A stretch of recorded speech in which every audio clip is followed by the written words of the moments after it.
The last step in the maintenance work order process is the closeout, and that is accessed by the supervisor from the maintenance button. You find the work that needs approval, read over, make sure that you concur with it, change it to approved and put your name in it.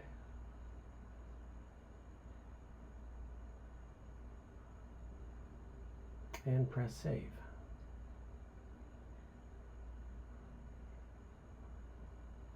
What that does is it shows that it is now complete and acceptable, and as you can see, it's changed color to gray, and it says completed at the top.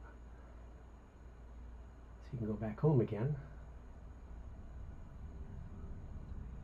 go to the list,